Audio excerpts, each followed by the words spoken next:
Well, hello, everyone, and good morning. Today is, let's see, I have to look at my computer. It's July 28th, 2022. How did it get to the end of July already? And welcome to We'll Work for Food, the New Possibilities Hour. It's a pleasure to be here today.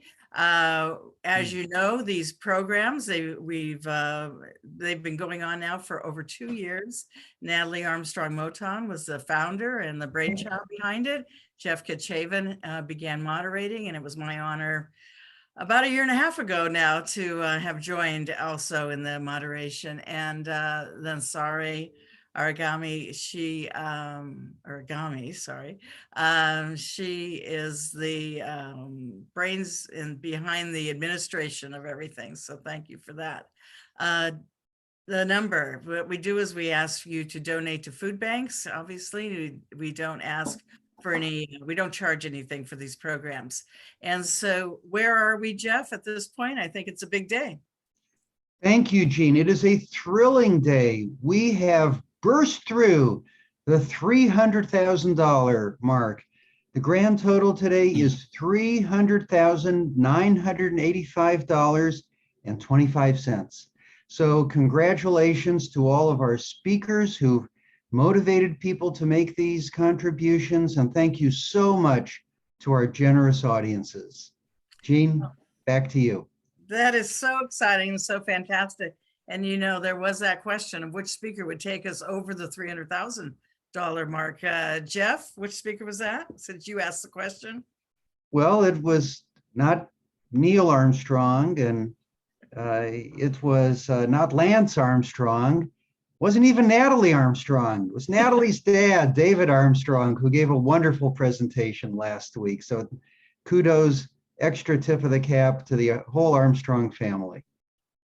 Right. And of course, it's everybody building up to it to today. So if you didn't see last week, it was very good, and you might go watch the video on that. But today we have a fantastic speaker, Candice Gottlieb-Clark, and she is a renowned business advisor, leadership coach, conflict manager, specialist, and she has a book, actually, several books, but her new book is called, and I'm looking here at her webpage, Find, Fix, Fill Your Leadership Gap.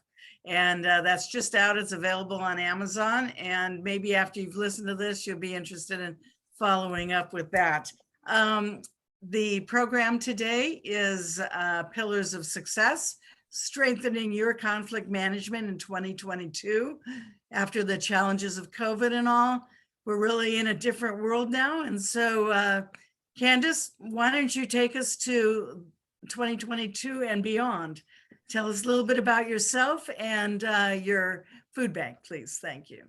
Thank you so much, Jean. And it's just a pleasure to be here with everyone. I first want to just honor what Natalie has created here, a community where we all win, right?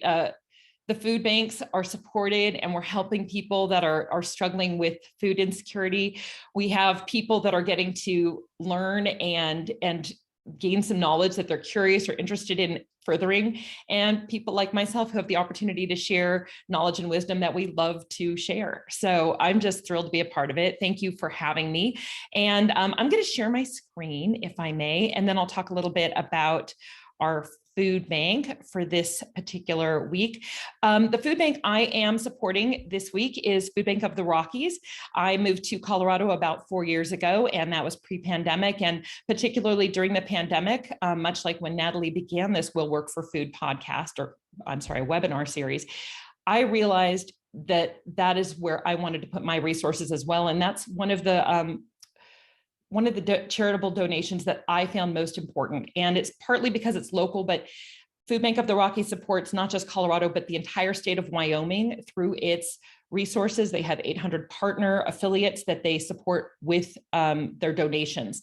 And so it's really exciting to know that they're not just handling an urban center, but all the rural areas as well. And to anybody who chooses to donate today, thank you on behalf of myself and Food Bank of the Rockies. To tell you a bit about myself and the program today, Candice Gottlieb-Clark, I know Jean said that, but sometimes we get away from that for just a minute. My business is specializing in interpersonal workplace conflict. I got into the field of mediation and conflict resolution about 22 years ago with a background in counseling and psychology. And it really came from a driving passion I had to change the way the world of work exists. I grew up with a single parent home and a mom who had a job that she felt she needed to keep because it was important to have that safety for the family with economics and so forth. And so she kept a job she was miserable at, and the rest of us in our family suffered from that. She came home angry, frustrated, sad, and that caused a power within me, a passion within me to want to change the world of work so that people not only want to come to work, but they want to work with one another. And that's really the core motto of my company, Dynamic Team Solutions, and the work we do. We work with not just mediation at this point in time, but also with full teams and organizations, because conflict can be very distributed, and tensions and frustrations and challenges. And also leaders, even individuals in a company, can have struggles where their lack of awareness, lack of skill can cause conflict and problems within the organization. So the core point is to improve interpersonal workplace relations. And you'll notice through the program that what I'm going to talk about today is largely related to that focus of conflict resolution. And I hope it's really valuable content for everyone. So let's jump in. And as we all know, the experience of the world of work today has been different because there are new challenges, but the solutions really aren't that different. So we're dealing with issues of COVID, of course, which caused us to be remote, and even now has caused a static place where people are staying remote or staying hybrid. And that's changed the way people interact and work with each other. But it has also left us with the same problems of how do we create collaboration? How do we deliver trust? How do we manage a team when they're not in front of us and we can't necessarily work together? And so while the challenges are different because it is remote and it is hybrid, the desire for those qualities of collaboration and cohesion and trust and productivity remain the same. And so as I talk through the program, you're going to see where these situations that I'm going to talk about parallel regardless of the situation, but I will talk to these as well. The agenda, I'm going to cover the underlying causes of conflict. And this is again in a workplace setting, but it really transforms to any place in our lives, as you will hear. Roadblocks to resolution, like what keeps these situations from being easily resolved. And then of course, some strategies for conflict management that are very useful for ADR professionals to know, negotiators and lawyers to know, but also for business leaders and people in management positions to know. So we're gonna jump in, and I like to start with a survey to get everybody on the same page. And I believe Sare is going to launch a poll. So those of you in the live program today can respond to this survey, but I'm gonna read it for those of you who are watching later than the live program. And the question is, what do you consider to be the fundamental cause of workplace conflict? What's the fundamental cause? And here are your options. Is it poor communication? Is it workplace stress? Is it unhealthy relations and workplace relations? Or is it personal baggage? So go ahead, and those of you in the group right now are almost done with the poll. We've got about 75% having responded. And in just a moment, I'm going to share the results. You watching from your office or home off this live program, please take a moment to think of what your response would be. All right, we have everybody responded. I am going to tell you we have 72% said poor communication, and then we have a fairly even split on the other three, workplace stress, personal baggage, and unhealthy relations. I will tell you this, while the poor communications is often what we think of first, because it's the thing that's tangible. We can train people in communication. We can see the problems people are having in communicating well. And then stress, likewise, and unhealthy relations. None of those are underlying. Those are secondary to our personal baggage.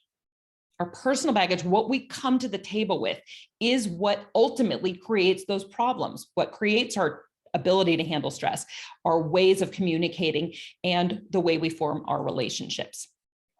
So I think it's wonderful. Thank you for participating in that quick survey. And let me jump more into what those underlying causes are. And I think you'll smile to yourselves as you see how all-encompassing they are. So the underlying causes are threefold. They are our experiences. That is everything that has happened to us to date, the past, if you will. Our expectations, what we think is going to happen or what we anticipate, so the future. And then our emotions, what is the way we feel right now, so the present. So the underlying causes, very simply, are the past, present, and future of who you are. And I'm going to dive into those a little more deeply in just a moment, but I like to tell a story because I think it helps to color all of the examples and descriptions I'm going to give a little more fully. And this is an example of a client I worked with a number of years ago, and I have changed everybody's names to create an anonymity. But here's the situation. It was a corporation that had a financial division that was doing financial services, including building up a portfolio for, it was a nonprofit organization. And the person that had been heading it for a long time, we're going to call him Dan. And he had done so well in how he'd raised this, the level of investments and the success of them in this organization that they needed to branch out and have two different people doing it. Dan was going to be the part that did one side, and they needed to find someone to do the other side of it. Like, kind of think of it as a stocks bonds differential, but being as I don't recall exactly what it was that their differences are, we'll leave it at that. Nevertheless, they went about recruiting to fill that position, and a member of the board actually found the person they ended up hiring, who we will call Janine. And so Dan and Janine were meant to be two sides of a whole, reporting to a VP from the company. And from the very beginning, Dan, you know, who his personality, they were both in their mid-30s, by the way. His personality was very gregarious, very collaborative. He had a team that regularly lunched with him that he got along with very well. And that team ended up split, half of them reporting to Janine, half to Dan. And those that reported to Janine were not overall very happy about that because they wanted to stay with their manager, their leader that they liked. But nevertheless, they were told they were going to be working under Janine.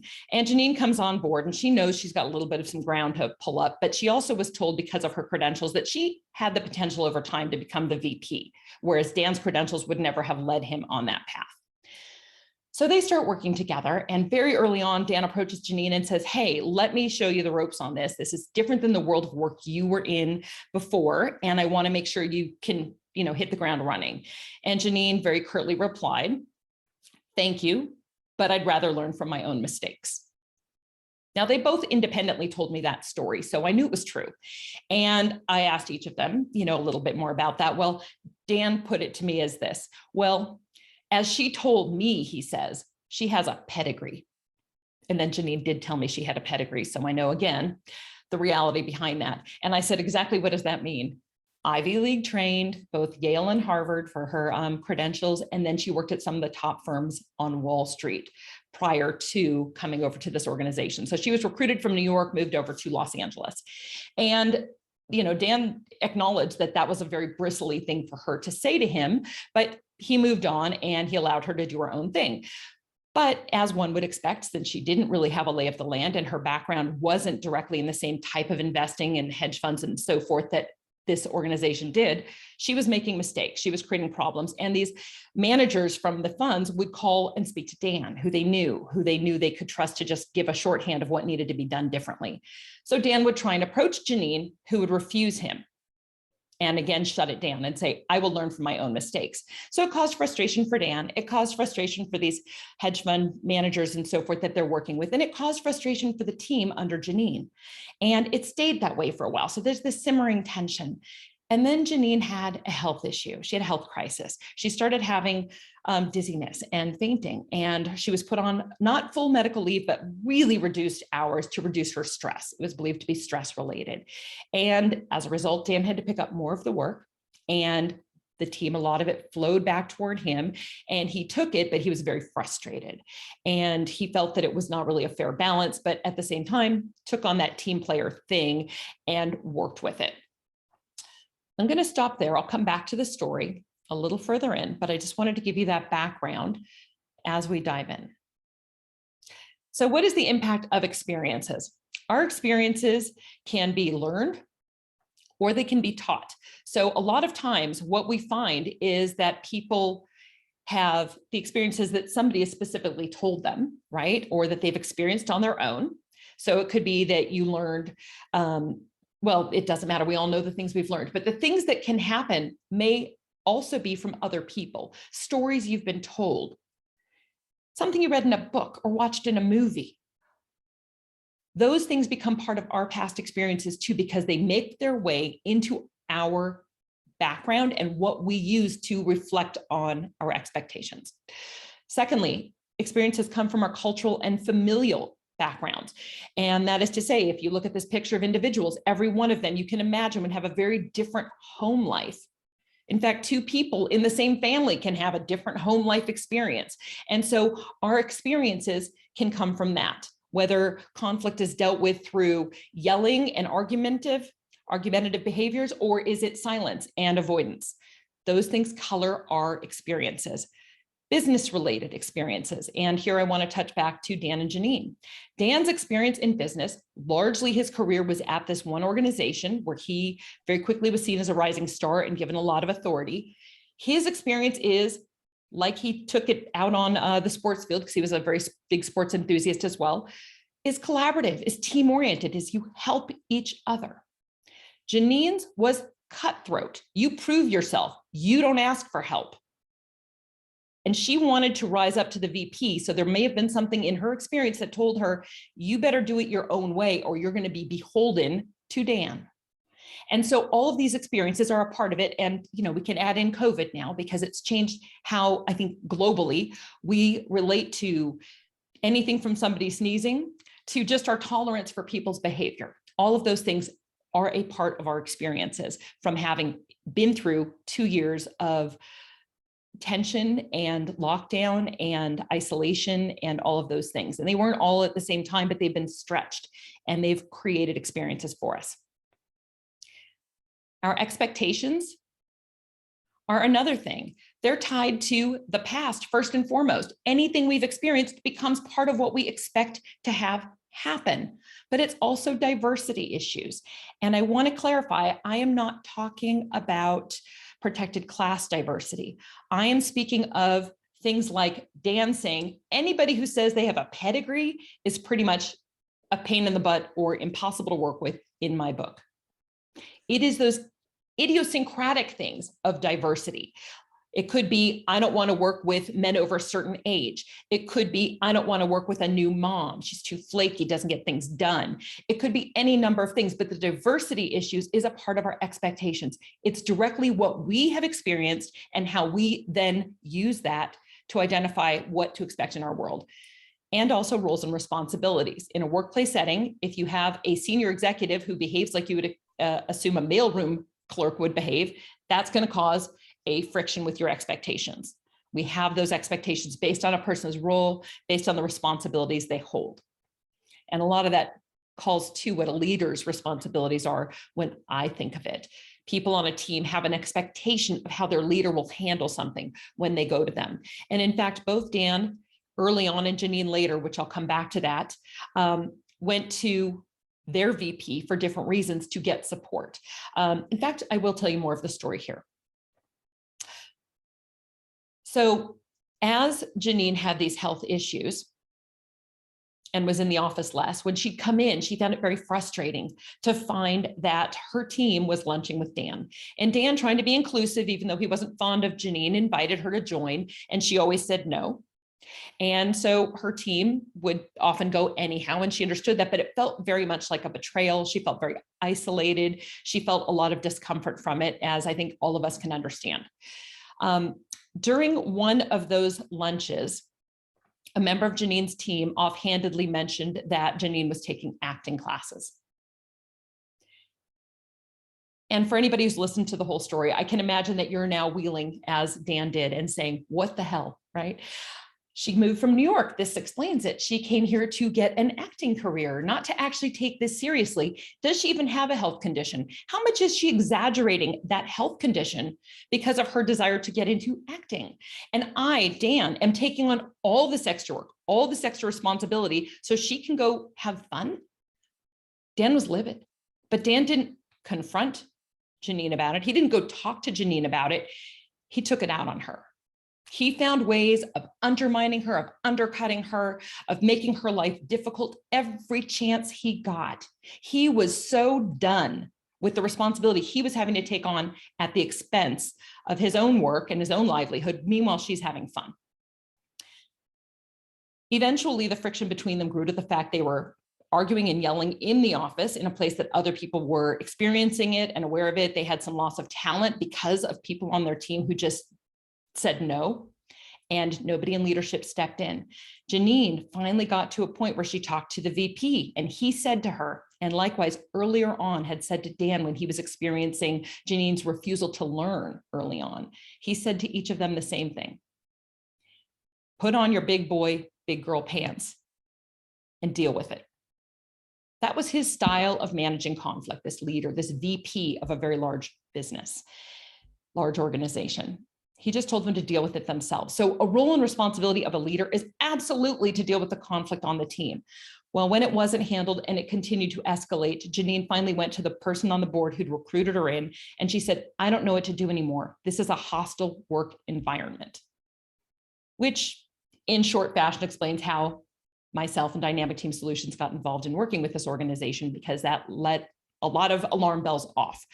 So the roles and responsibilities people have are tied to our expectations. What do we assume they will do given certain circumstances?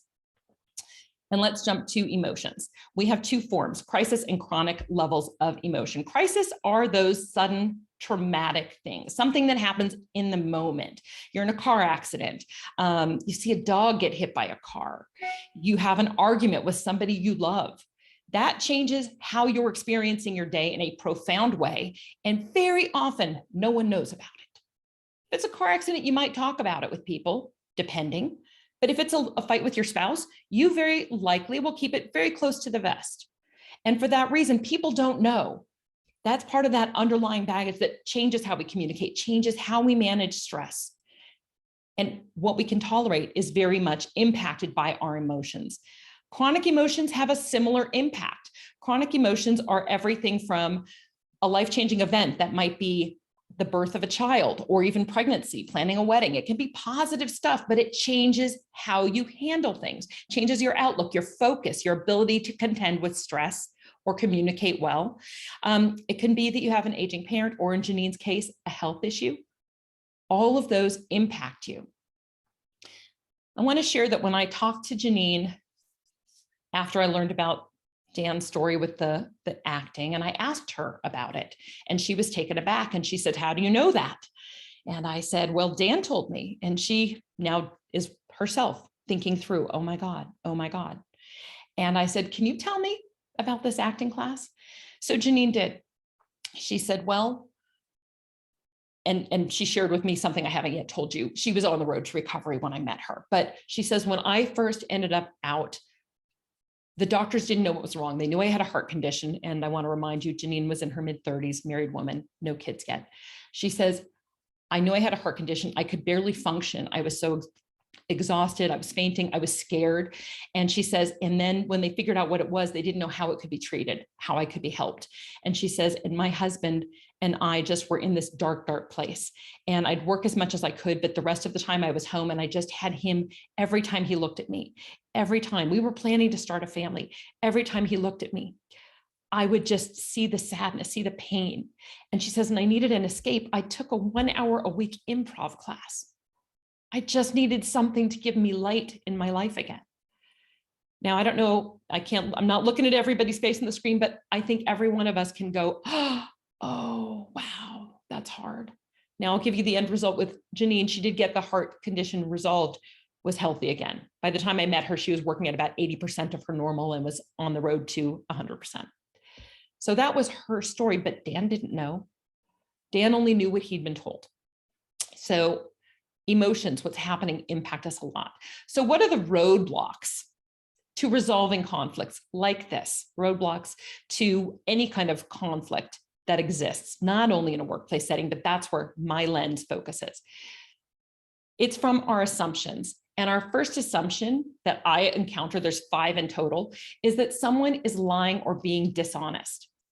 Dan absolutely thought Janine was lying and being dishonest about her illness, about her desire to be in this organization and help it succeed.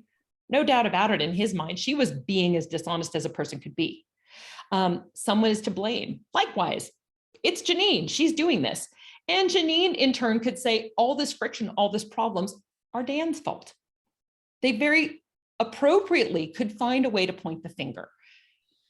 The other assumptions are that the behavior is intentional.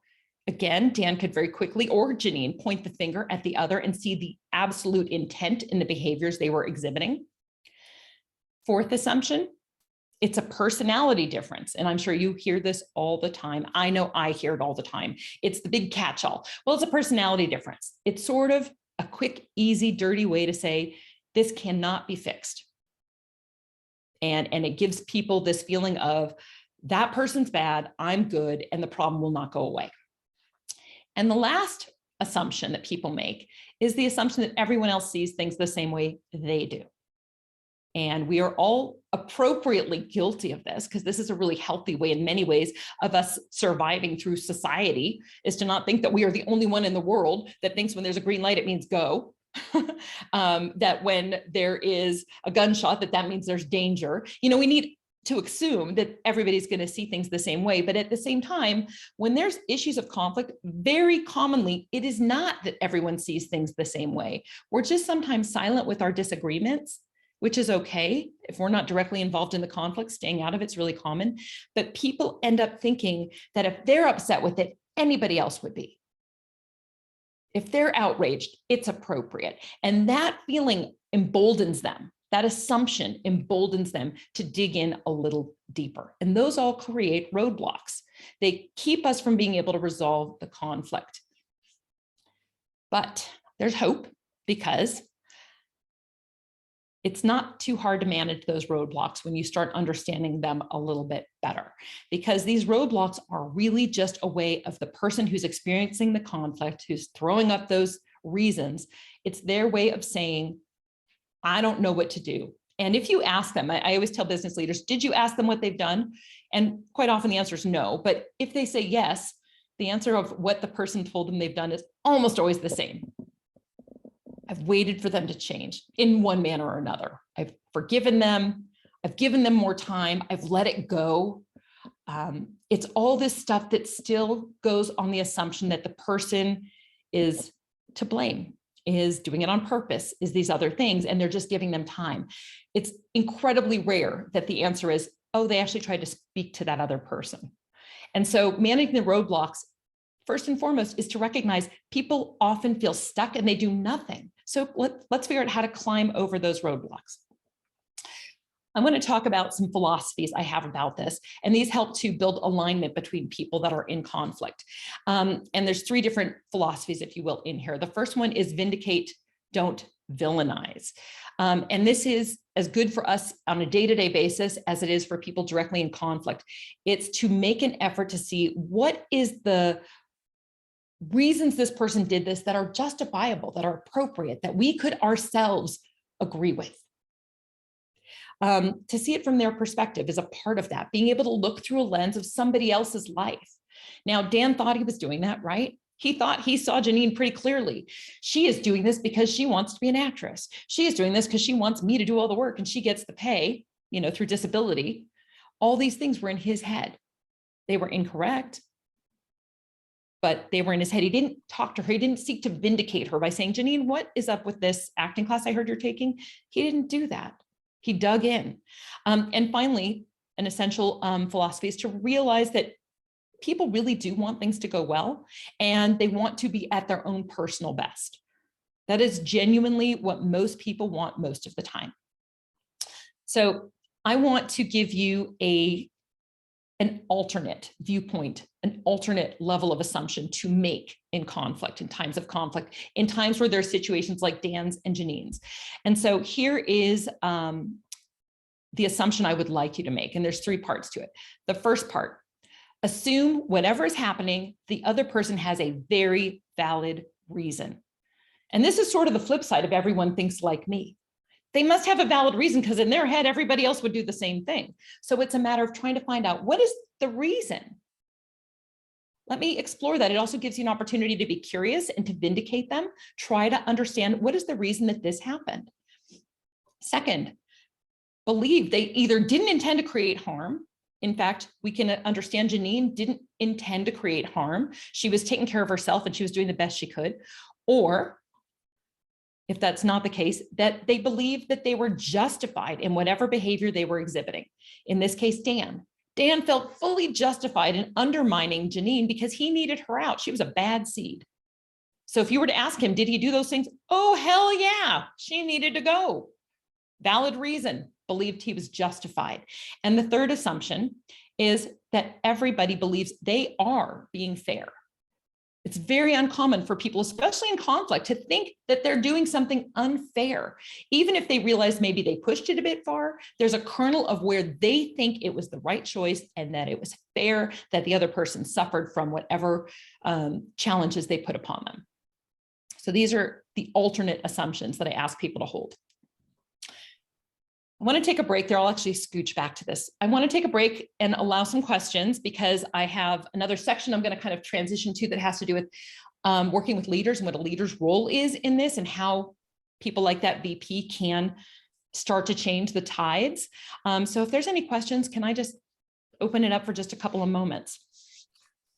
You can just go ahead and raise your hand if you have a question right now for Candice. I'll just say this is fantastic, Candice. Oh, thank you. It's taking me back to prior positions and revisiting some of those, thinking about those. So thank you. I don't see any questions here in the chat though right now. I have a question. Okay, Mike. What did you think of the VP's response, telling them to put on your big boy, big girl pants, and how did that impact on the dynamic between the two? Oh, I was horrified and and spoke with the VP, not at length, but I did speak to him about his need to be more involved and so forth. I gave him a bit of guidance and recommended coaching, which the organization, if they did pursue that, they didn't pursue it with me or my organization. But I did speak to the VP of HR who had brought me in and had a long conversation with her about how things evolved to this point. It might be interesting to note that this particular case, when I had been brought in, it was not because of conflict between Dan and Janine. It was because of the perception that Janine was, they knew she had a health issue, so they couldn't just let her go, but they thought that she was insubordinate to the VP and trying to get rid of him so that she could step into his role more quickly. That's what they thought the problem was. Because she'd set a hostile work environment, because she'd gone to the board. And in my first conversation, not even with Dan and Janine, but with the VP and a couple other people high up in the organization, I said, tell me more about this guy, Dan, that you haven't really told me about, because I think the issue needs to start there. And I nailed it in terms of what I learned, but I didn't at the onset know that. It was just an instinct that I held that turned out to be accurate, that's where the issue was. But that VP was seriously lacking in both awareness of his role and what he was responsible for and skills in doing that part of it. And I will be talking more about that in that second part of the program. So stay tuned. Thank you. And I'm sure the minute she said hostile work environment, that sent up the alarm signals for a lawsuit, an employment suit. Precisely. So, yeah, Robert, you have your hand up? Yeah, I'm reminded of a quote from Robin Williams. I think I've got it right. He said, everyone is fighting a battle you know nothing about. Be kind always. And we assume we know what's going on the other side, and we may be right, but we also have the more we hear, the more we believe we're right, and we only hear our what's the confirmation bias. We hear things, and so we believe them.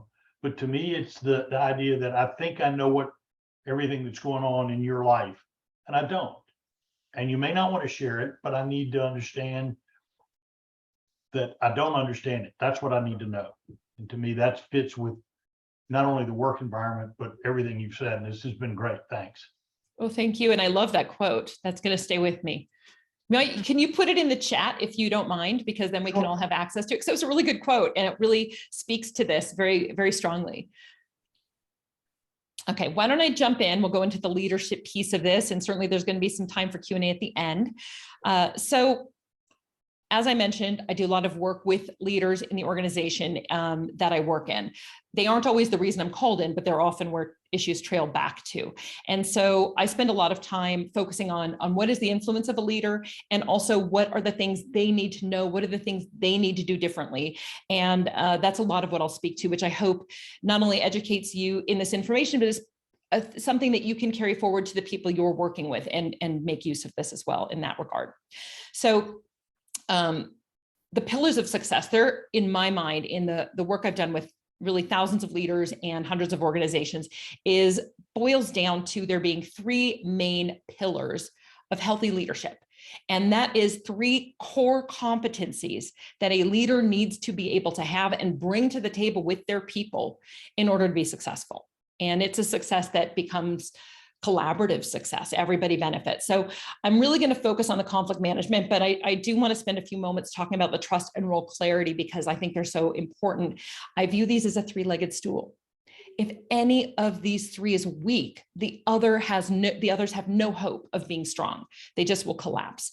And so trust is the first one. And I could speak endlessly on the concept of trust, and this connects with the concepts of psychological safety, which I think is a wonderful expression that helps us to really clarify what trust means. But I want to point out that honesty is where people often go to when they hear the word trust.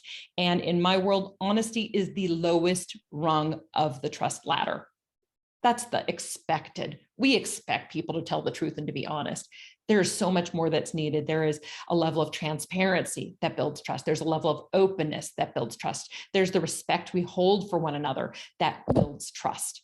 And it becomes a self-fulfilling prophecy. The more you do it, the more other people do it, the more cohesive and fulfilling that trust becomes, the more you build that psychological safety.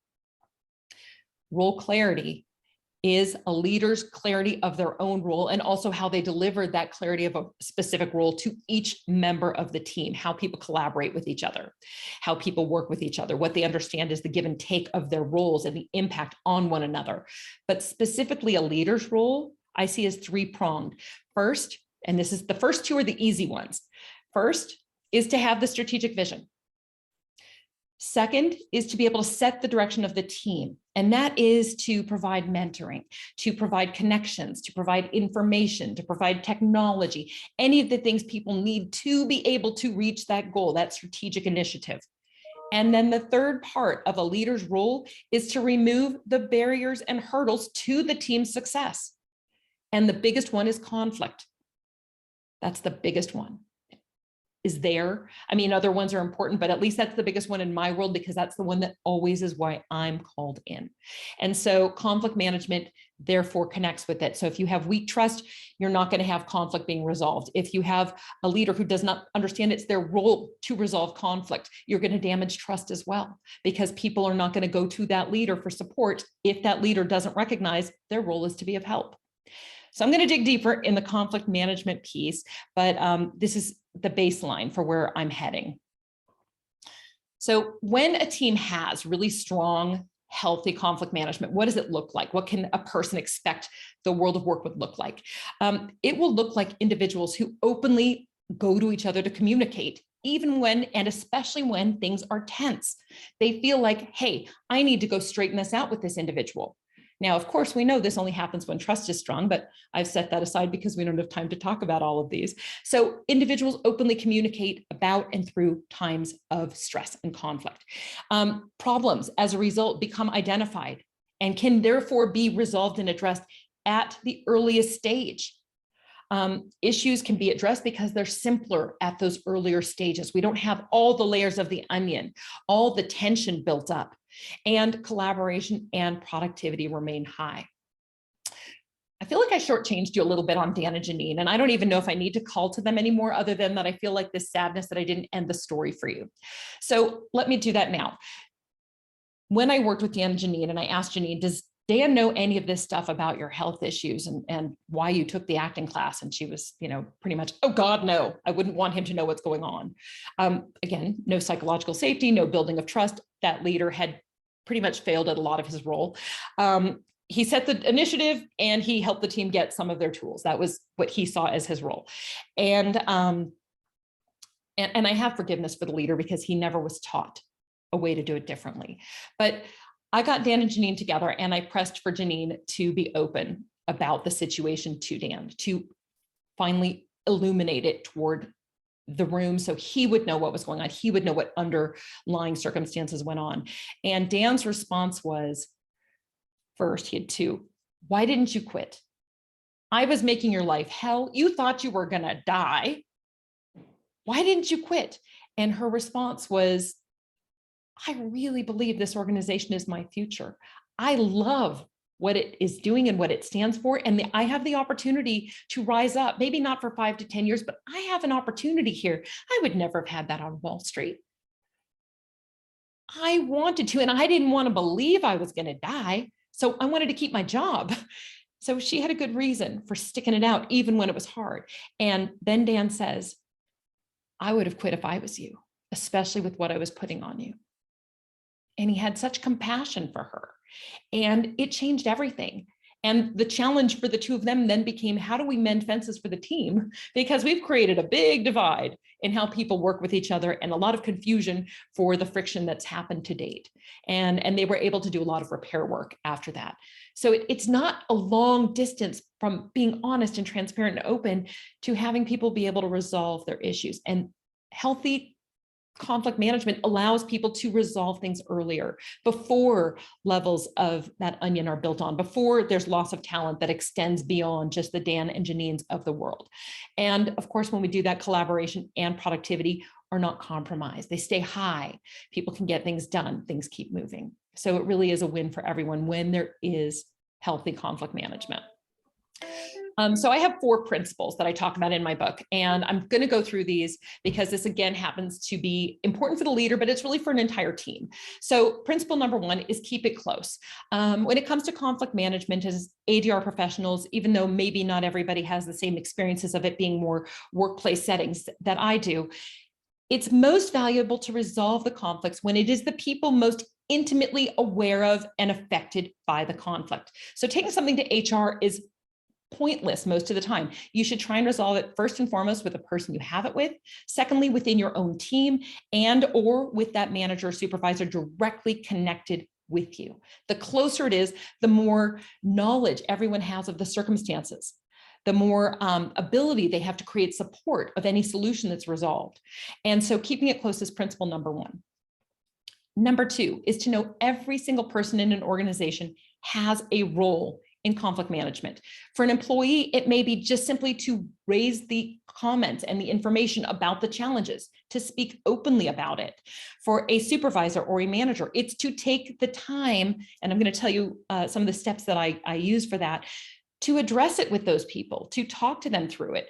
And for leaders and organizational executives and even HR, it's to create the structures that make that possible, that communicate about it regularly, and that inform people of what is expected of them and how they can anticipate things will be handled when conflict does get addressed or risen to the surface.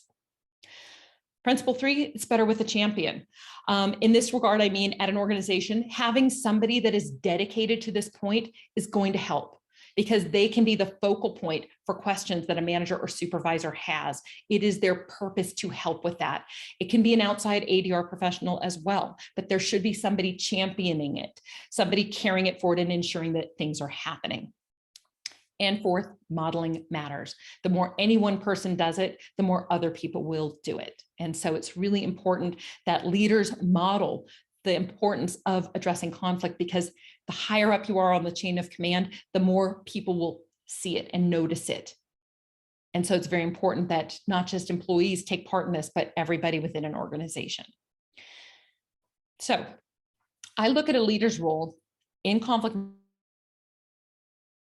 management as to remaining calm. And you can see that's an acronym. And I'm going to jump into each of these 4 pieces in just a minute, but it means connecting with your team, acknowledging the issues, listening, and only then managing the issues and making sure you have a plan to do that. So connecting with your team, that comes from developing trust with them.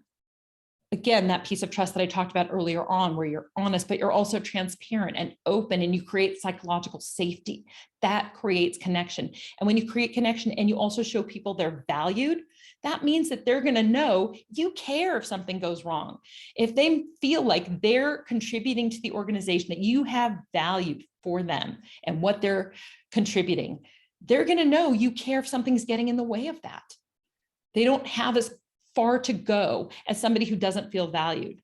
That person feels like there's no point. Those are the people that turn in their resignation because they've already looked for another job. Another part of connecting is openly committing. Again, this is part of that modeling principle. Openly committing as a leader to being helpful. Tell your team, I want to support you. I want to make sure anything that's happening that's creating friction or a barrier to your workflow is addressed. I might not always have the answer, but I do want you to know to come to me. I'm going to find ways to be helpful whenever I can. And then demonstrate it with action, follow up. Don't just be, lip service to it. Actually do those things. So connect is the first step. And this is a preventative measure. Every leader in the world should be doing this. Acknowledge, in other words, acknowledge the conflict. It is very common, and I'm going to come back to our VP in the Dan and Janine story. It is very common that a leader knows there's conflict, but they don't acknowledge it. They do one of these things I have toward the bottom of the slide. They feign ignorance. They pretend they don't see it, kind of burying their head in the sand. They minimize it, as the VP did, put on your big boy, big girl pants. They create a quick fix. Well, why don't we have you guys work in separate sections of the building, or we'll move this person to a different team so they're not interacting with you.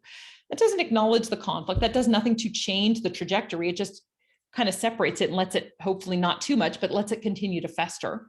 And often leaders also just expect it's going to go away on its own. And that kind of gives them the reason for that. And I'd like to add, it's not just leaders or managers or supervisors that think this way. People directly involved in the conflict tell themselves these same things. They're just as likely to tell themselves it's going to go away, or I just won't talk to them this week, or I'll show them through some passive aggressive behaviors that I didn't like it. So how you show you recognize the problem is by actually verbally acknowledging it. And this could be a leader saying to their team, I feel the friction every time we're on this Zoom meeting, or every time we're in the room. I feel the friction. I'm going to start calling upon each of you privately to talk about it. And I want you to tell me what's going on, because it's important that we get this resolved. We need to work as a team. So acknowledging it is step one. And also when people are resistant, because again, even employees can be the ones that feign ignorance or minimize, it's to speak to what is the damage that conflict is causing. Really be concrete with that, because if people can understand that, they understand the value in addressing it. So acknowledging the conflict is the second part of what a leader needs to do. And only then, once you've done that, it is time to kind of sit back and listen. Let people tell you about the problem or the conflict.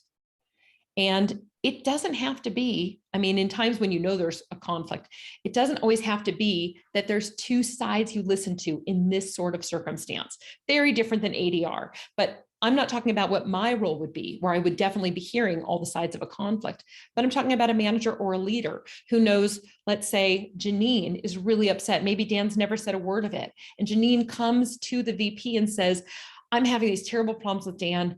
We aren't getting along. I feel like he's not sharing resources. I feel like he's, instigating issues with my team. And the VP just has to listen to Janine and provide support to her, because that VP's job is not to be the conflict resolution professional. And I'll come over to that when I get to M on the managing the conflict. But the listening means learning about the issue, asking questions, being curious, getting the big picture.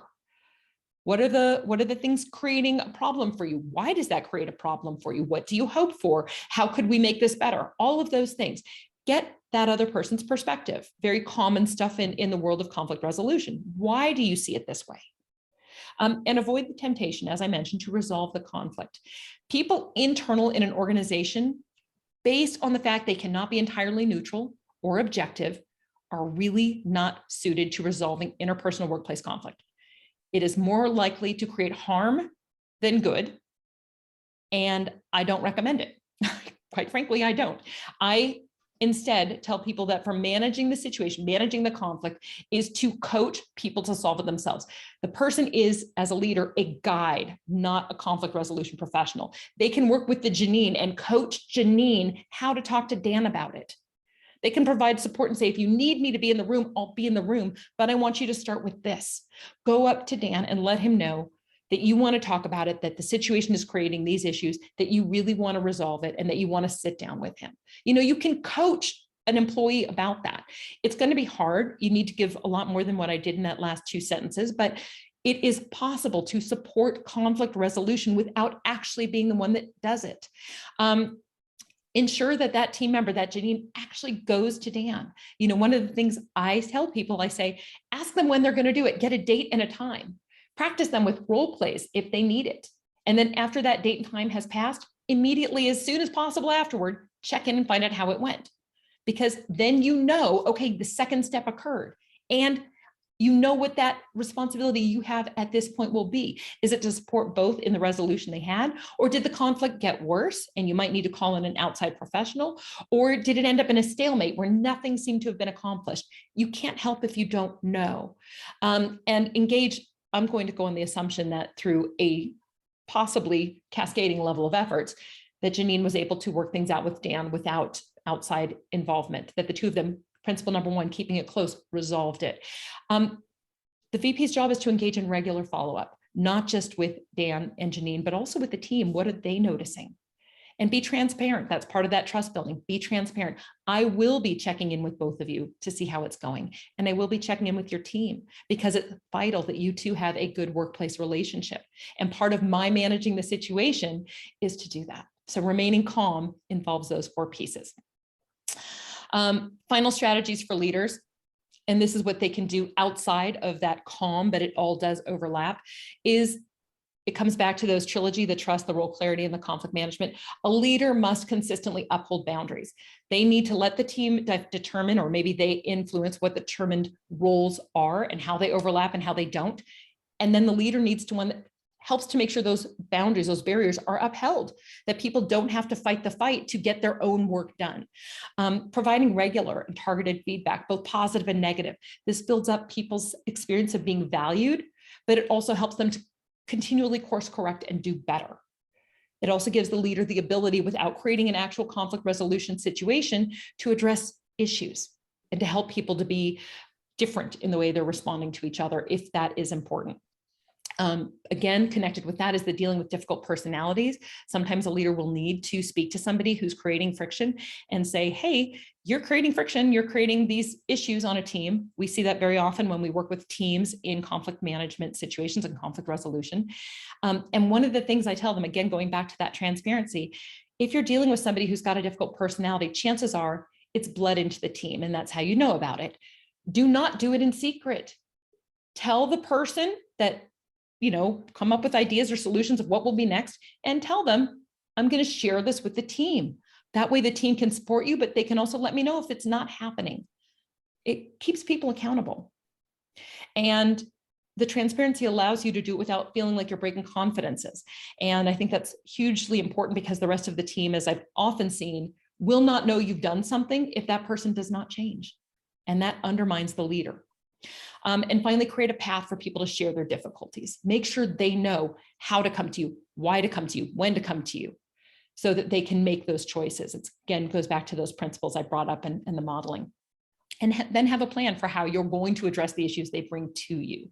It may be, okay, this level of issues, this experience of coaching, I can deliver. And if I cannot, I know when to call HR, when to call my leader for support, when to call an outside professional. Have a plan. If you don't have a plan, and I can say this because it's happened to me dozens of times in my career, we get calls for mediation, and before we've even if we get the proposal, before anything's been signed off on and anybody's ready to move, one or the other, or sometimes both of the individuals in conflict have left. The only reason we get called is when those people are of value. If they aren't of value to the organization, they don't mind that they're leaving, or they just let one or both go. These are people of value who walk. I had 4 of them within a period of 2 months earlier this year, got called for mediation, and then the person left because that company was not poised or prepared to engage. They didn't know who their ADR professional was. They didn't know what they wanted to do as a next step, and they weren't ready to move when they needed to. By the time a leader knows of conflict, it has been going on for a long time. Think of Dan and Janine. It is not a new issue by the time they bring it to their VP. It is gone past the point of them being able to let it go and ignore it. Okay, so just summing up, the things that can influence the pillars of success in conflict management is expand people's awareness of those underlying causes of conflict, the experience, expectations, and emotions. Recognize assumptions are not roadblocks. Just address them as they are. Vindicate, don't villainize, try and find the positive, try and see the real reason behind somebody's actions. They think they were doing the right thing for one reason or another. They feel justified. Vindicate them, figure out what it is, and you can resolve the issues. Know that leaders are ultimately in their team, but they also need support in knowing how to do that. Manage conflict by staying calm, connected, acknowledging the issues, listening, and then managing the team. And of always plan, prepare, practice, and then perform that conflict management by involving yourself in it. Final thing for keeping in touch, because I want to do this before I get to our questions. If you want to know more, this is my book. This is what it looks like. It's available on Amazon. There are 2 free chapters available, if not on Amazon, then on my website, which is listed to the right of the screen, dynamicteamsolutions.org. For anybody who's watching this and thinks, oh my gosh, I need to call Dynamic Team Solutions for support, there's a number to get a free consultation. And then also, I would love anybody who would be interested in staying connected to join me on social media, or send a text message to DTS at, 42828 to be able to join our newsletter. And with that, I would love to take questions. Thank you so much, Candice. This has been fascinating. This is just amazing. I was once told to lead by intimidation. So yeah, my reaction exactly, but be that as it may. Let's open up the floor. Do we have questions? I know someone in the chat had asked about your background. Oh, just to give you a snippet background, I have a bachelor's in psychology, a master's in counseling. I got trained in mediation in the year 2000. And for the first 7 years of my work in mediation, I did work with the LA County Bar Association and running a peer mediation program in schools, where, because I conducted about 200 mediations a year, I got to see about 1,400 mediations in a very short span of time. And because they were students in middle school for the most part, I got to see a lot of things that had to do with emotional things. 2 years into that, I started working on my business, Dynamic Team Solutions, which has evolved to where it is today. Nice synopsis. Okay, thank you. Questions? Does anybody have any questions right now? Okay, well, let me ask you a question then. Leaders are not necessarily trained as leaders. Okay, let's just talk Right. lawyers and law firms, or, let's just go with that for the moment. Lawyers aren't taught necessarily how to run businesses. They go to law school, and they aren't taught necessarily how to be leaders. Maybe it's innate, maybe they go take classes or whatever. So I've certainly seen a lot of things that happen in various law firms that you would not agree with here based on your presentation. What would your suggestion be for someone who's an up and coming leader in whatever their business environment is? And this is going to sound very self-serving, but I do recommend, if you can't get training within the organization you're in, and maybe you don't even know the right resources, that's not necessarily a bad thing, because there's books, as we know, dozens of books. I would love to recommend mine. I think mine is very good for both an established leader and an emerging leader, because it really breaks down those 3 pillars of leadership and not just what's wrong. That's the find is what's wrong. The fix is how to fix it. And then the fill is here are the skills that go into that being different and better and where it needs to be. So it's a really good guide to do that. And I use stories, not Dan and Janine, interestingly enough, to teach that. But there are so many books out there, and I myself find many of them. I love things by Adam Grant and Brene Brown and Marcus Buckingham. And I just recommend read, enjoy taking that in, and don't believe that the leaders in front of you who've been doing it longer necessarily know all of what you need to know, because many times we are the blind leading the blind when it comes to leadership. Sounds good. We do have a question here. Do you also work with families in conflict? Personally, in my business, no. I did that once or twice, and I am piss poor at that. I worked with a divorcing couple once, and while I felt really good about the fact I helped them to see common ground and start wanting to heal their relationship, it backfired badly when one of them was furious that the relationship had gotten to such a destructive place when it could have been resolved earlier through better communication. So I've learned that is not my specialty, and I prefer to let other experienced professionals take on the family world. Family business is a different story, but family conflict on its own, we do not address. Most of us are here on this Zoom are probably mediators, or at least in the dispute resolution industry.